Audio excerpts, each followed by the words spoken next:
All right, so in this video, we're going to talk about the rational root theorem or the rational zero theorem.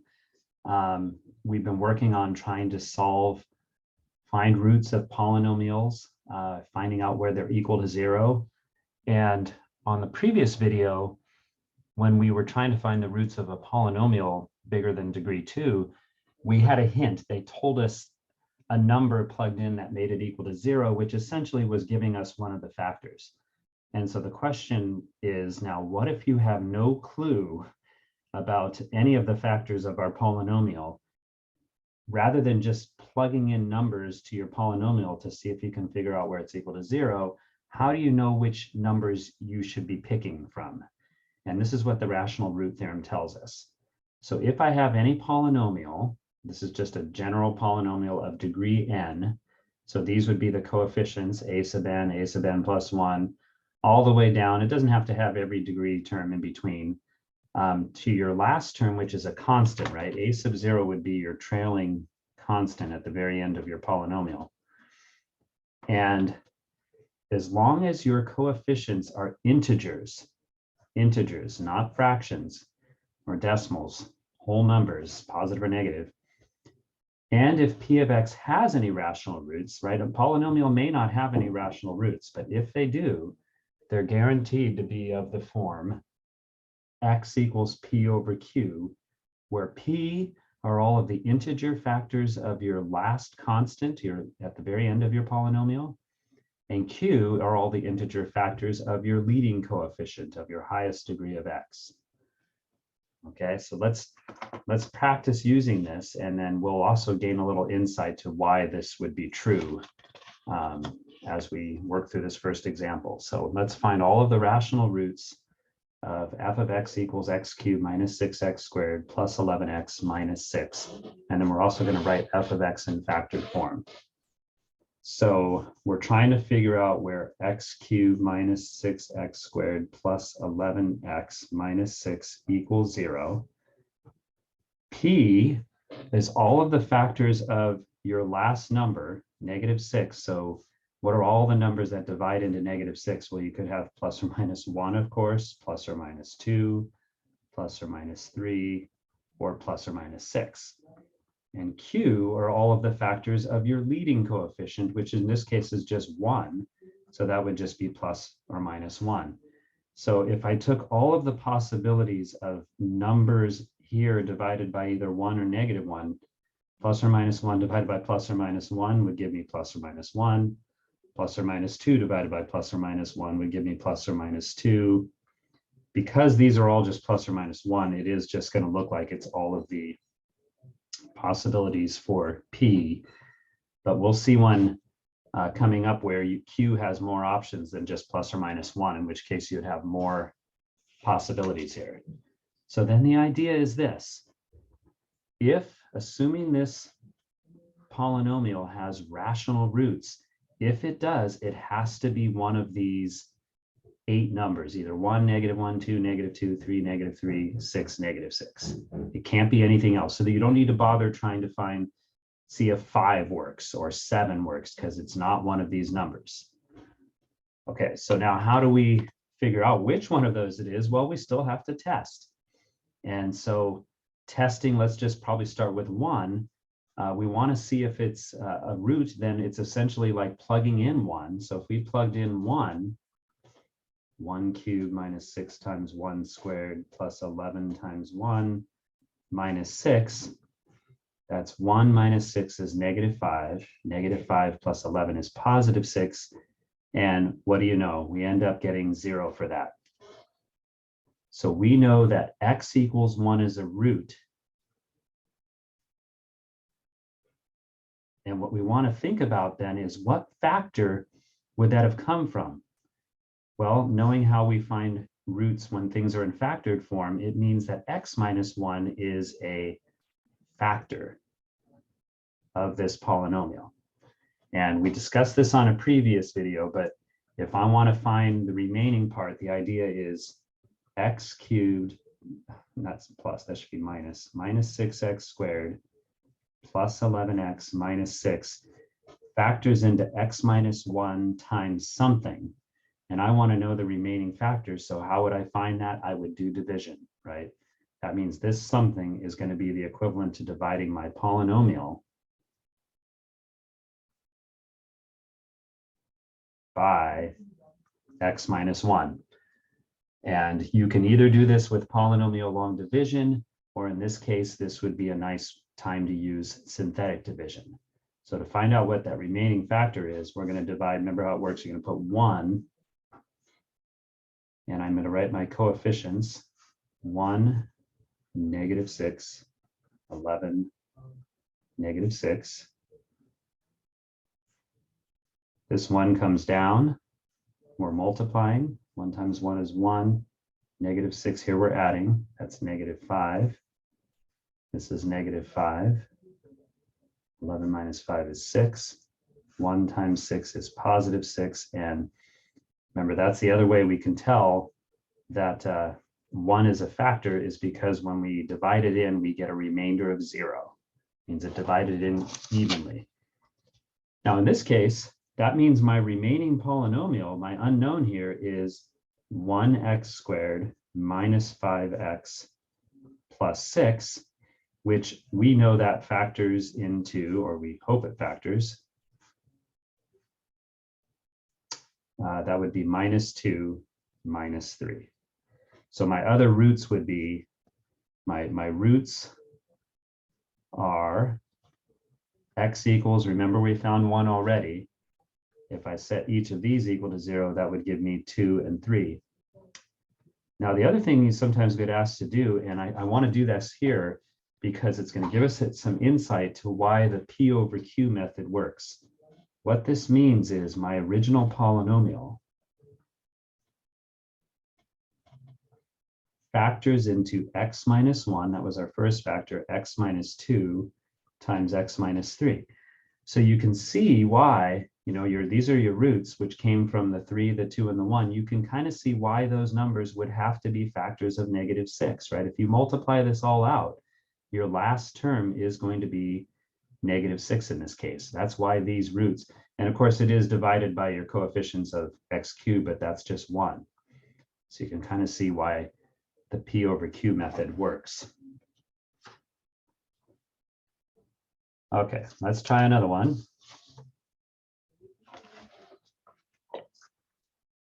So same directions here. We want to find the roots of this. We want to find where it's equal to 0. So we know our P over Q, I usually just do this together. P is all of your factors of +3, so that's ±1, ±3. Q is all your factors of 8, ±1, ±2, ±4, or ±8.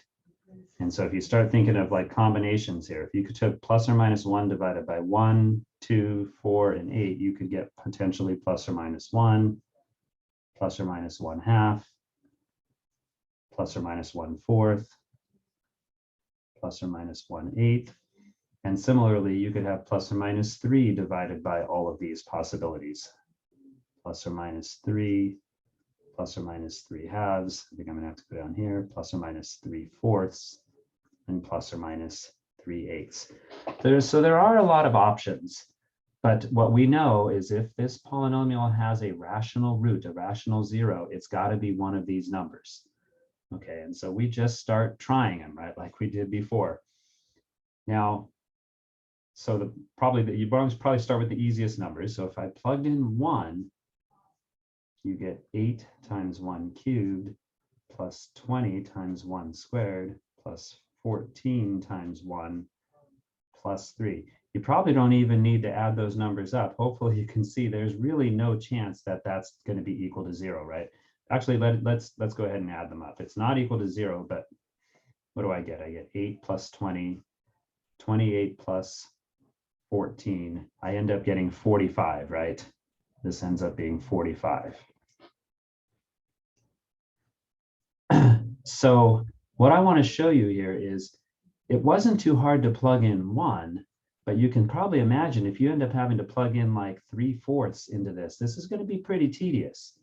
So there's something else that makes this plugging in a little bit easier. if I actually do synthetic division with 1 for my polynomial, 8, 20, 14, and 3, bring the 8 down. 1 times 8 is 8. It's 28. This is 42. 1 times 42 is 42. And I end up with a remainder of 45. And what's kind of nice about that, right, is notice that my remainder is exactly the same as if I had plugged in that number. And what would be easier when we start to get to more complicated numbers like these fractions, I claim it's going to be easier to figure out what this number is using synthetic division rather than plugging it into the polynomial. So this is something known as the remainder theorem. Let me start over. Remainder theorem. And basically what it says is, if you want to evaluate your function, f at some number c, it's going to be the same as the remainder when f of x is divided by the factor x minus c, right? That's the factor that would have given you c. You will get exactly the same as your remainder.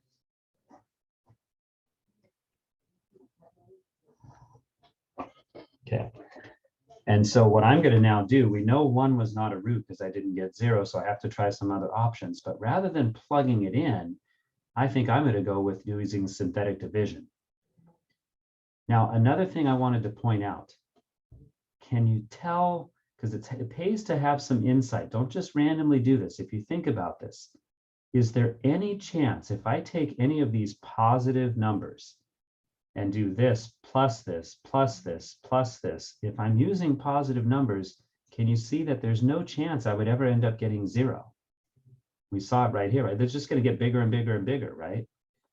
So if you pay attention to what you're doing, you might pick up on things like that. I can tell right now that there's no possible way that any of these positive numbers are going to work, which means any of the rational roots of this are going to have to come from the negative ones. So the next one I would try would be negative 1. 8, 20, 14, 3. Negative 1 times 8 is negative 8. That's 12. Negative 12, 2. Negative 1 times 2 is negative 2. This gives me a remainder of 1.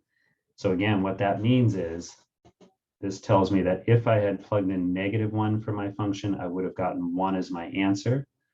But that's not good. I need a root here, so that's not going to work.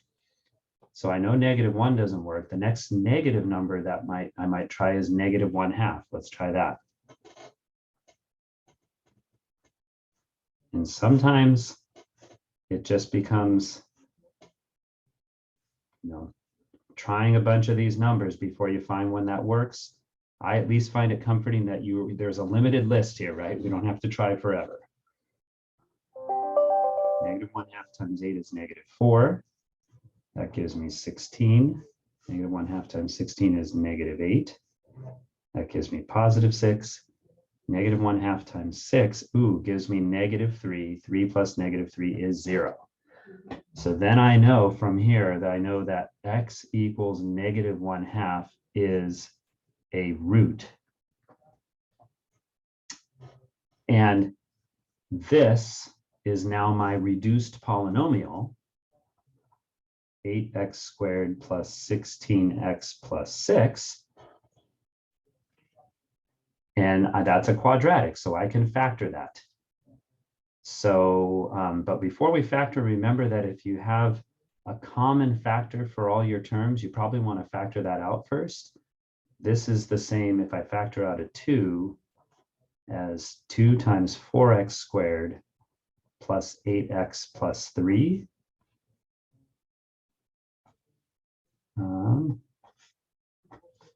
We can play around with either 2x and 2x or 4x and x. Let's try 4x and x. Yeah, no, that's not going to work, is it?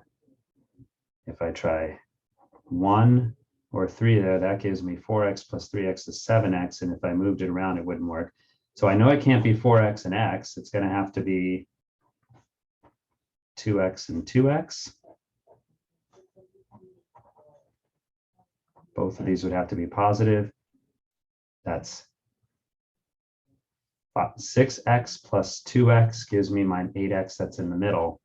So I know that this is my reduced polynomial will factor into this. And so let's first write it in factored form. What that means is my original polynomial, 8x cubed plus 20x squared plus 14x plus 3 factors into, remember, my first root was -1/2. So remember the factor. Now the factor that gives you that, you could say is x plus 1/2, right? That's the factor. And then times, this was our reduced polynomial, which we have as 2 times 2x plus 1 times 2x plus 3. One thing I want to share with you though, is that this x plus 1/2, and remember we had this 2 here. If I took this 2 and distributed this into this factor, so because I have a fraction there, we could also think of this as 2x plus 1 times 2x plus 1 times 2x plus 3. And we could even combine this factor and this factor, actually identical factors if I bring the 2 in there. So that's 2x plus 1 squared times 2x plus 3.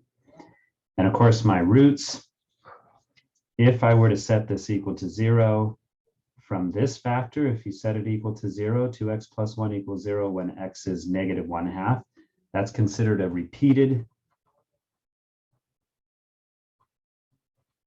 root.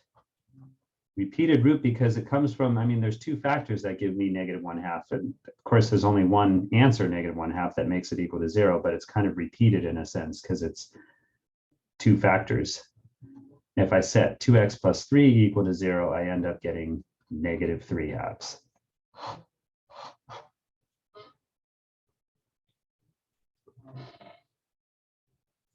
All right, let's do another one.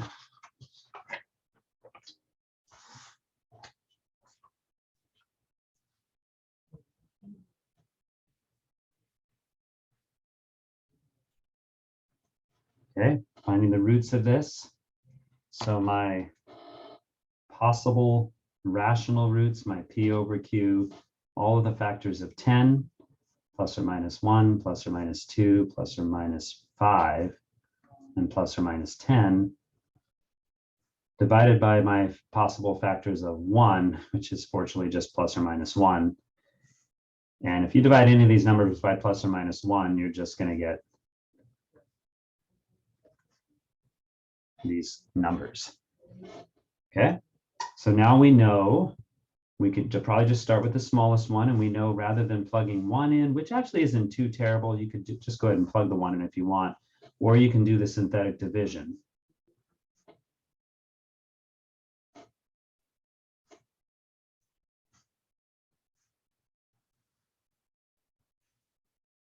-1, -1, -4, -4, -9, -9. This would be 12. 12, I get a remainder of 22. Okay, that's not a root. So we can take +1 off our list. This time we have no reason to know that all of them have to be positive or negative. So maybe I'll try -1 next.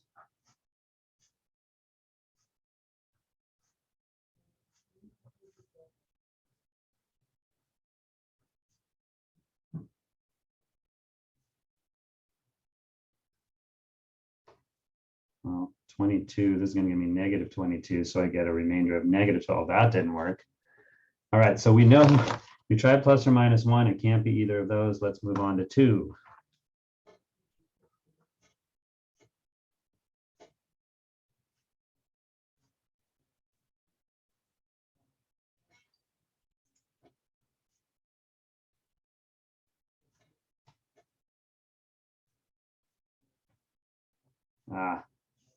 2 times the 1 gives me 2. I get another remainder of 12. Not good. 2 doesn't work. Let's try -2. And so I just want to show you, I mean, sometimes you get it right off the bat. Sometimes it takes a while.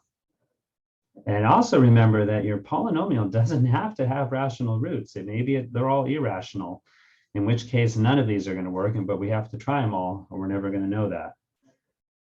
Okay, that gives me -2, -7, 14, 9, -18, 5, -10. Yay, we got it to work.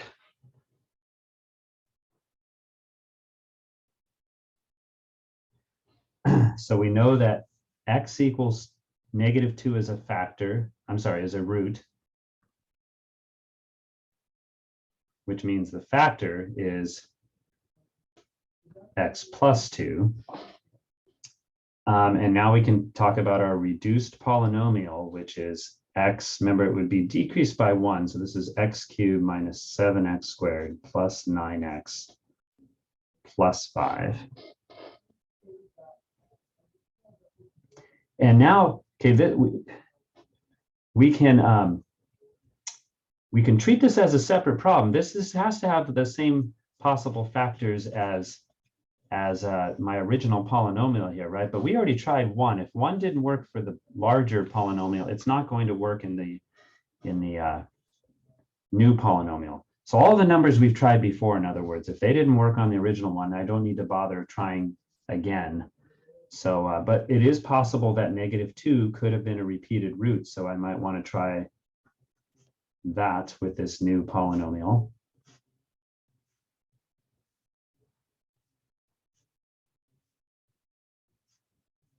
$18, $27. This isn't going to work, huh? I'm not going to get a remainder of, whoop, that's not 0. Negative whatever, 49. Okay, so I know -2 is no longer a possible root.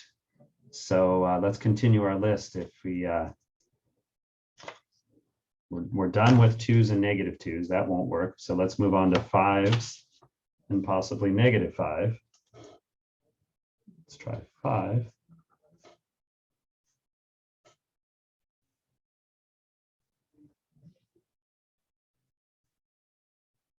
Here's 7 plus 5 is -2. This is -10 minus 1.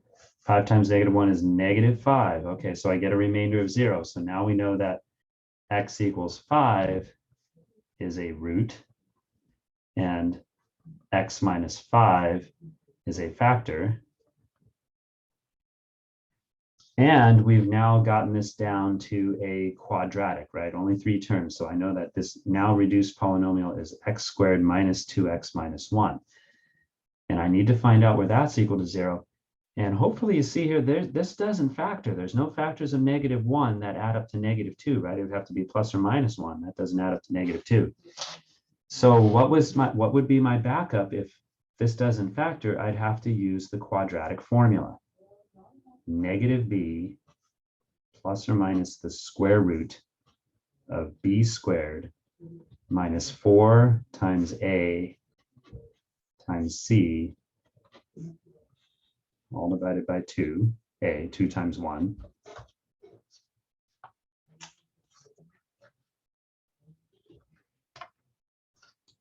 And this gives me 2 plus or minus, that's 4 plus 4, so that's the square root of 8 over 2, which is the same as 2 plus or minus, if you take out your perfect square, 8 is 4 times 2, so that means it's 2 root 2 over 2.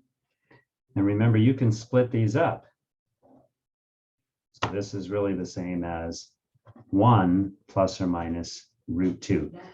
And so I wanted to show you that, you know, it is possible. These are not rational roots. These are irrational. And that's definitely a possibility for polynomials. They can have irrational roots as well. So we found of all of our roots, there were 4 of them, -2, +5, and then 1 plus or minus root 2. The directions also did say to write these and write the polynomial in factored form. And I want to show you that you can still write it in factored form, even with irrational roots.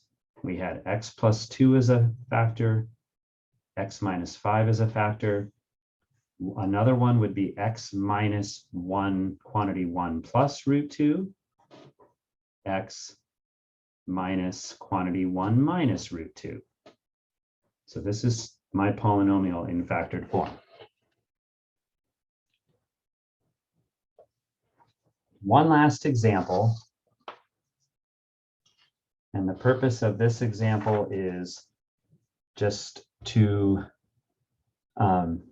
remind you that the rational root theorem that we talked about at the beginning, where we say we take all of the possible factors of the last constant term, right? In order for the rational root theorem to work, you have to have a constant term at the end.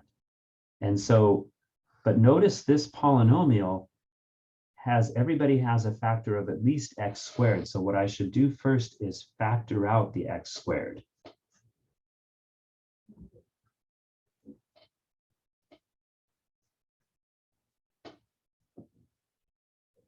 And the idea is now I know x squared is a factor, which means I know 0 is a root, right, of this whole thing. But now I could use my p over q for the remaining part here. P over q, I'd have plus or minus 1 factors of 36, a lot of them, plus or minus 6, plus or minus 9, plus or minus 10, plus or minus 12, and then plus or minus 36, all divided by plus or minus 1, which, like we've seen before, if you have all of these over plus or minus 1, then these are all your possible factors if you're just dividing by plus or minus 1. And so let's try 1.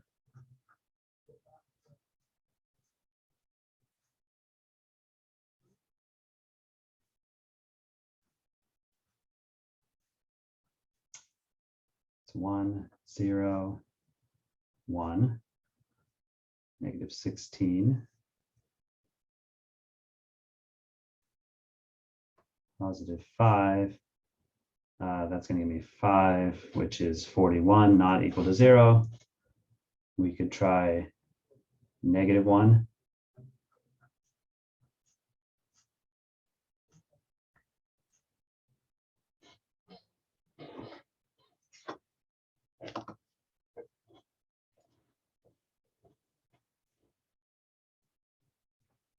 That's going to be negative 1,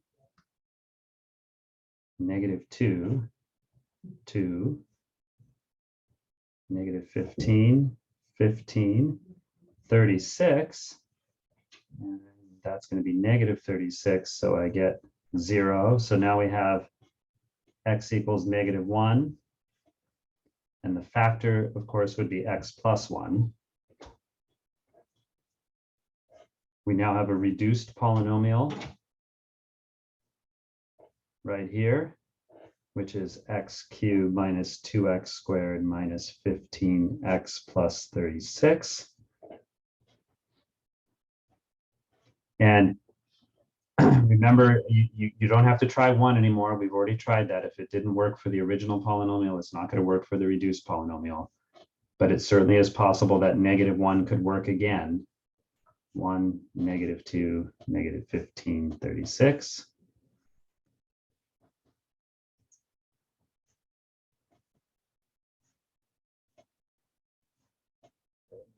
Nope, doesn't work. I'm not getting 0 here. So then I'd move on to 2. We've tried 1, negative 1. Let's try 2.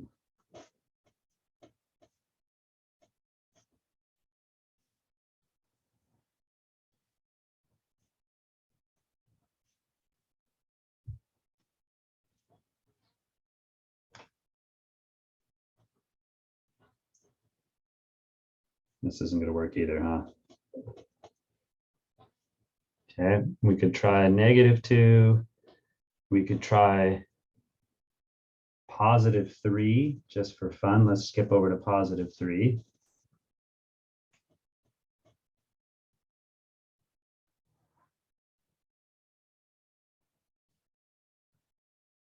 One, 3, negative 12, negative 15 plus 3 is negative 12. Hey, that works. That gives me a remainder of 0. So I know that x equals 3 as a root, which is going to come from the factor x minus 3.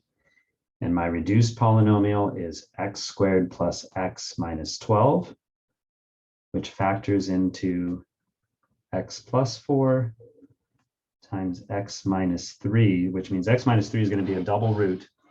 So my original polynomial, if I wrote it in factored form, remember that original x squared we pulled out, and then the remaining part we now know factors into, if we go back up and review, remember we pulled out the x squared, we had an x plus 1, an x minus 3, and then these two. So I'm going to have x plus 1, x plus 4, and I have two factors of x minus 3.